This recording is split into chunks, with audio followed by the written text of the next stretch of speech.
আগামী ৮ মে দেশের ১৫০টি উপজেলা পরিষদের নির্বাচন। ঢাকার অদূরে কেরানীগঞ্জ উপজেলার নির্বাচন পরিস্থিতি কিরকম জানাচ্ছেন সহকর্মী আমিনুল ইসলাম। আমিনুল, কেরানীগঞ্জের কোন এলাকায় আছেন আপনি?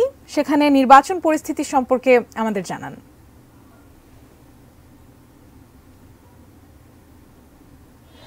সারা বাংলাদেশে উপজেলা পরিষদ নির্বাচনটি ৪ ধাপে অনুষ্ঠিত হচ্ছে এবং এই প্রথম ধাপে যে উপজেলায় নির্বাচন হচ্ছে সেই উপজেলাগুলোর মধ্যে একটি হচ্ছে কেরানীগঞ্জ উপজেলা। ঢাকার অদূরেই একেবারে সন্নিকটে হওয়ার কারণে এই উপজেলার প্রতি বাড়তি দৃষ্টি রয়েছে সবার, কারণ একই সঙ্গে ঢাকার যে বর্ধিত অংশ বলা চলে সেটি এই কেরানীগঞ্জের ভিতরে পড়েছে।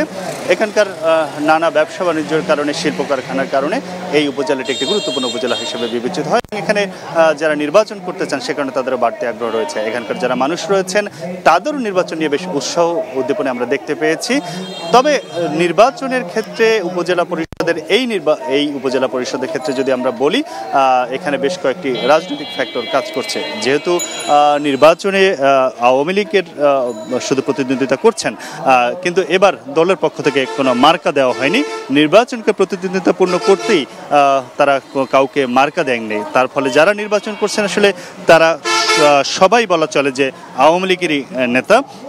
এই কেরানীগঞ্জ উপজেলা যিনি নির্বাচন করছেন তার মধ্যে দুজন উপজেলার চেয়ারম্যান পদে নির্বাচন করছেন।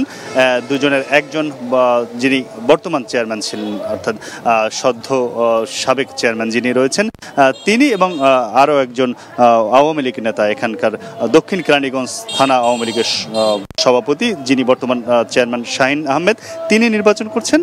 অপরদিকে তার সাথে নির্বাচন করছেন আলতাফ হোসেন বিপ্লব, তিনিও একজন আওয়ামী লীগ নেতা। তিনি কেরানীগঞ্জ মডেল থানা আওয়ামী লীগের সাধারণ সম্পাদক। এই দুইজনের মধ্যে মূলত প্রতিদ্বন্দ্বিতা হচ্ছে এবং সেই তাদের মধ্য থেকে ভোটাররা কাকে বেছে নেন সেটি দেখার জন্য ৮ মে পর্যন্ত অপেক্ষা করতে হবে। তবে তার আগে একটু কথা জানিয়ে রেখে, এটি একটি ঢাকার পাশে গুরুত্বপূর্ণ জায়গা। এখানে রাজনৈতিক প্রভাব যেমনটি রয়েছে তেমনি প্রার্থীদের সাথেও প্রচ্ছন্ন রাজনৈতিক প্রভাব রয়েছে দলের সিনিয়র নেতাদের। তো তার মধ্য থেকে আসলে কে নির্বাচিত হয়ে আসবেন সেটি আসলে জনগণের ভোটেই সেটি ৮ই মে নির্বাচিত হবে। তার আগ পর্যন্ত আমরা দেখতে পাচ্ছি যে এখানে বেশ প্রচারণাও চলছে এবং যারা ভোটার তাদের দৃষ্টি আকর্ষণ এবং তাদের মনোযোগ আকর্ষণেরও চেষ্টা চলছে। আমরা কেরানীগঞ্জে আজকে রয়েছি সারাদিন, সেখানকার এই উপজেলা নির্বাচনের ভোটের আবহ আবারও জানাবো পরবর্তী সংবাদে।